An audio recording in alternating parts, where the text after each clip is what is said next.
নমস্কার বন্ধুরা, বৌদি হোম কিচেনে আবারও আপনাদেরকে স্বাগত জানাই। আজকে আমি আপনাদের সাথে মাছের মাথা দিয়ে একটা সবজি দিয়ে আমি আপনাদের সাথে একটা রেসিপি শেয়ার করব। সেই সবজি দুটো হলো পটল আর আলু।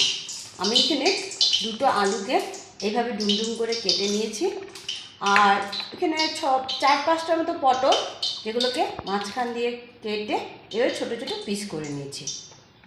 ভালো করে ধুয়ে আমি জল আগের থেকে ঝরিয়ে, দেখতে পাচ্ছেন আপনারা, পুরো শুকনো করে নিয়েছি সবজিগুলো। আর নিয়েছি একটা রুই মাছের মাথা। আর যা উপকরণ আমার লাগছে তার সাথে থাকছে একটুখানি চাল। সেটা আপনার গোবিন্দভোগ হোক বা কালো জিরে হোক, যেটাই হোক আপনারা নিতে পারেন। তো এই চালটাকে আমি মোটামুটি ধুয়ে আধা ঘন্টা ভিজিয়ে রেখেছিলাম। এখন এটা জলটা পুরো ঝরিয়ে নিয়েছি। প্রথমে আমি মাথাটাকে ভাজবো। আমি এখানে রুই মাছের মাথা নিয়েছি, একটা রুই মাছের মাথা। আমি লবণ এবং হলুদ দিয়ে মাথাটাকে প্রথমে ভাজবো। মাথায় লবণটা আমি কম দিব, কেননা তরকারিতেও লবণ যাবে, তখন আবার বেশি হয়ে যাবে লবণ। তাই আমি একটু কমই লবণ দিচ্ছি। ভালো করে লবণ আর হলুদটা মাছের মাথার মধ্যে আমি মিশিয়ে নিচ্ছি।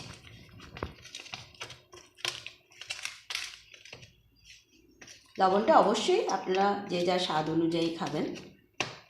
আমি কড়াই বসিয়ে দিয়েছি, কড়াইয়ে তেল দিয়ে দিয়েছি। আমার তেলে এবার আমি মাছের মাথাগুলো ভেজে নেব।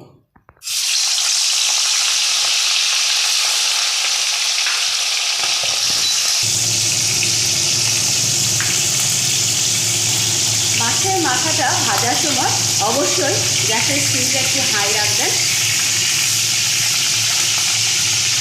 একটু সাবধানে ভাজবেন, ফুটবে।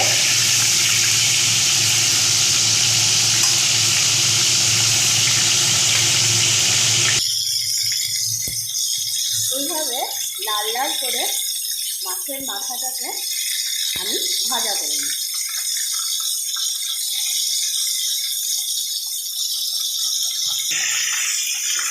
এবার আমি মাছের মাথাগুলো তেল থেকে তুলে নিচ্ছি।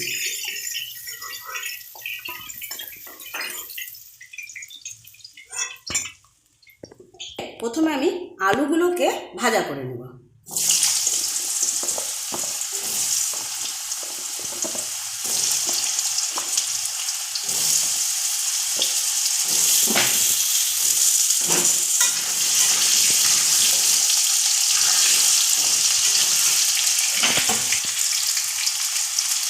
একটুখানি হলুদ গুঁড়ো দিয়ে দিচ্ছি।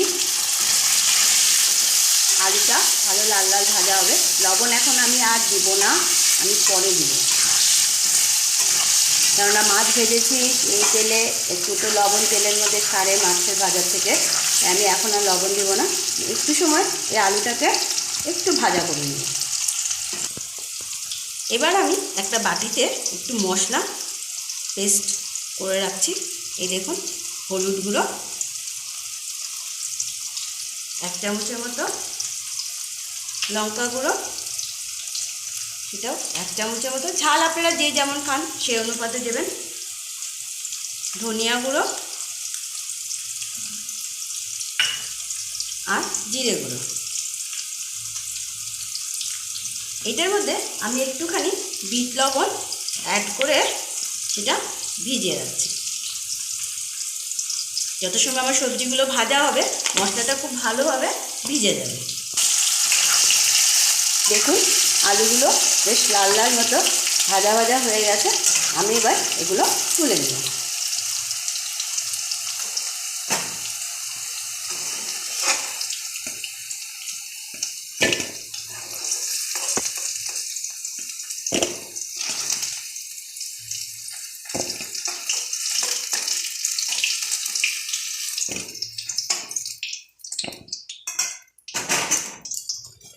একই তেলে আমি এবার পটলগুলোকেও ভাজা করে নিচ্ছি।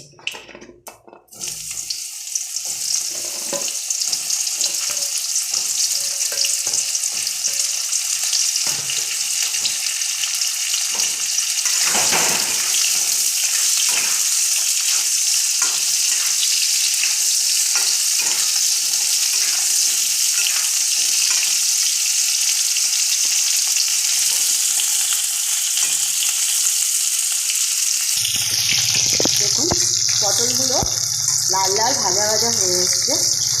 আপনারা যারা আমাদের চ্যানেলটি দেখছেন আপনাদের সবাইকে অসংখ্য ধন্যবাদ। এইভাবে আমাদের সাথে থাকবেন, আমাদের চ্যানেলটিকে লাইক দিবেন, শেয়ার দিবেন, অবশ্যই কমেন্টে জানাবেন যে রেসিপিগুলো আমরা দেখাচ্ছি সেগুলো আপনারা বাড়িতে বানাবেন, খাবেন এবং অবশ্যই জানাবেন সেটা কেমন হলো, তাহলে আমরা বুঝতে পারবো। আমি পটলগুলোকেও তেল থেকে তুলে নিই। এটা বানাতে একটু তেল লাগবে, কেননা সবজিগুলো ভাজতে তেল লাগে। অন্যান্য রেসিপিতে দেখবেন আমরা তেমন তেল ইউজ করি না, মশলা যা নর্মালি বাড়িতে থাকে তাই দিই। এবার আমার সব সবজি মাছের মাথা ভাজা হয়ে গেছে। এবার আমি ফোড়ন দেব। ফোড়নের জন্য আমি এখানে নিয়েছি এখানে একটা তেজপাতা, সাদা জিরে, আস্ত এলাচি, লবঙ্গ দুটো, দারচিনি। আমি প্রথমে তেজপাতা দিয়ে দিলাম, এরপর দিয়ে দিলাম আস্ত জিরে, এরপর দিয়ে দিচ্ছি এই গরম মশলাগুলো।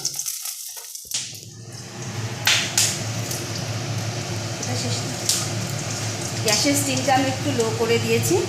এবার আমি দিয়ে দিব এর মধ্যে একটা পেঁয়াজ, যেটা আমি মিহি করে কেটে রেখেছিলাম, একটা মিডিয়াম সাইজের পেঁয়াজ।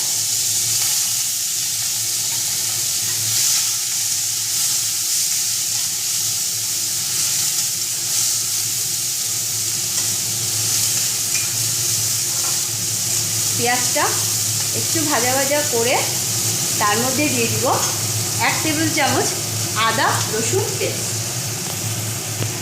1 টেবিল চামচ আদা রসুনের পেস্ট। এবার এটাকেও ভালো করে একটু ভাজা করে নিব। এইবার দিব আমি সেই ভিজিয়ে রাখা চাল, যেটা আমি আধা ঘন্টা ধুয়ে ভিজিয়ে রেখেছিলাম, তারপর জল ঝরিয়ে নিয়েছি। সেই চালটা আমি এখন এর মধ্যে দিয়ে দিই।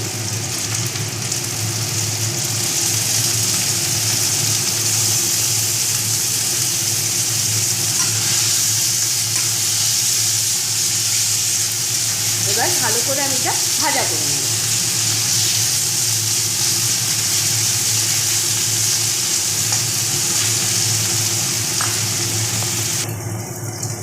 যখন দেখবেন চালটা একটু ভাজা হয়ে গেছে এই লেভেলে, তখন আমি যে হলুদ, জিরে গুঁড়ো, ধনে গুঁড়ো আর লঙ্কার গুঁড়ো জলে ভিজিয়ে রেখেছিলাম সেইটা দিয়ে দেব। সামান্য একটু জল দিয়ে দিব, কেননা মশলাটা ভাজা হতে হবে।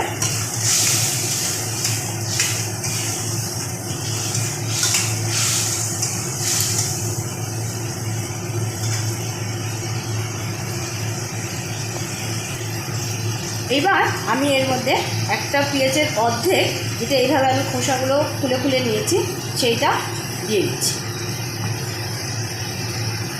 আর দিয়ে দিচ্ছি 3টে কাঁচা লঙ্কা। এবার ভালো করে আমি মশলাটাকে কষিয়ে নিই। এবার দিচ্ছি একটুখানি চিনি, আর দিচ্ছি কালারের জন্য একটু কাশ্মীরি মির্চি। এবার ভালো করে মশলাটা ভালো করে মিশিয়ে নিলাম। এবার আমি সবজিগুলো এর মধ্যে দিয়ে দিই।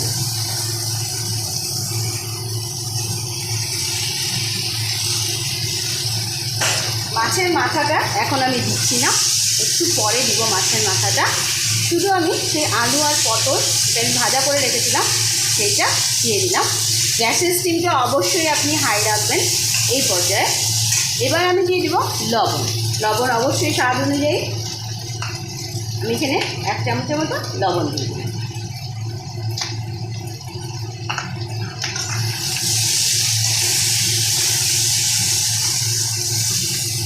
ভালো করে এবার সবজি এবং মশলাটাকে ভাজা করে নিতে হবে। আপনারা যারা যারা আমার চ্যানেলটি দেখছেন অবশ্যই লাইক করবেন, শেয়ার করবেন এবং আপনাদের বন্ধুবান্ধবদের কাছে সাবস্ক্রাইব করুন। দেখুন মশলাটা সুন্দর ভাজা হয়ে এসছে। এবার আমি মাছের মাথাটার মধ্যে দিয়ে দিই। মাছের মাথাটা বেশি ভাঙবো না, আপনাদেরকেও বলবো বেশি ভাঙবেন না, কেননা বাড়িতে অনেকে থাকে যারা কাটা খেতে পারে না। তো যদি মাথাটা বেশি ভেঙে দিই, কাটা কাটা হয়ে গেলে সবাই তরকারিটা খেতে পারবে না।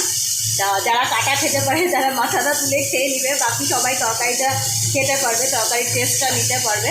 তার জন্যেই আমি মাথাটা পুরো ভাঙছি না, মাথাটা এইভাবে আমার পুরো থাকবে। এইবার আমার সবজি এবং মশলা ভাজা হয়ে গেছে, আমি জল দিয়ে দিই।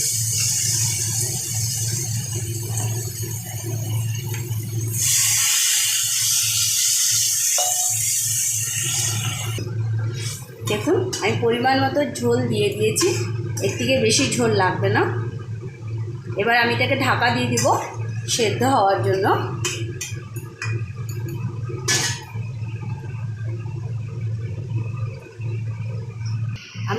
আমি এখানে 1 চামচ গরম মশলা, এটা আমার বাড়িতে বানানো, সেটা একটু জল দিয়ে ভিজিয়ে রাখছি। এটা নামাবার আগে আমি তরকারিতে অ্যাড করব।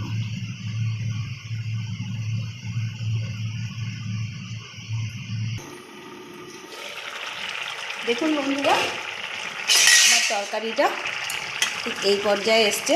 মাঝখানে একবার খুলে আমি দেখেছিলাম যে সবজিগুলো সিদ্ধ হলো কিনা, আপনারাও দেখবেন। দেখুন সবজিগুলো আমার সুন্দর সিদ্ধ হয়ে গেছে। এবার আমি এর মধ্যে দিয়ে দিব যে গরম মশলাটা আমি ভিজিয়ে রেখেছিলাম, সেই গরম মশলাটা। আমাদের গাছে নতুন ধইনা পাতা হচ্ছে, তাই আমার মা তুলতে দেয় না। একটা ধইনা পাতা আমি চুরি করে নিয়ে এসেছিলাম, যাতে দেখে না, সেই বুঝে সেটা দিয়ে দিলাম। মাছের মাথাটা একটু ভেঙে দিচ্ছি সামান্য, এই দেখুন পুরো নরম হয়ে গেছে। এবার ঠিক এই পর্যায়ে নামিয়ে দিব, কেননা চাল আলু ঝোল টেনে নেয়, তাই ঠিক এই পর্যায়ে আমি তরকারিটা নামিয়ে দিব। আমি গ্যাসটা বন্ধ করে দিচ্ছি। দেখুন ঠিক এই পর্যায়ে ঝোলটা এই জন্যই রাখতে বলছি, যখন তরকারিটা ঠান্ডা হবে, যে চালটা আছে আলু আছে সেটা ঝোলটাকে টানবে, তাই এটা এইরকম রাখবেন। তরকারিটা যখন ঠান্ডা হবে তখন দেখবেন আরও গ্রেভি হয়ে যাবে, খেতে আরও স্বাদ লাগবে। আপনারা ঘরে অবশ্যই এই তরকারিটা ট্রাই করবেন। পটল দিয়ে আলু দিয়ে মাছের মাথা দিয়ে ঘন্ট ট্রাই করে আপনারা নিজেরা সবাই বানিয়ে খাবেন এবং কমেন্টে আমাকে জানাবেন কেমন হলো। যারা যারা আমার চ্যানেলটি দেখছেন সবাই লাইক করুন, শেয়ার করুন অবশ্যই, এবং আমাকে অনেক অনেক আমার সাথে থাকুন। তো ধন্যবাদ বন্ধুরা।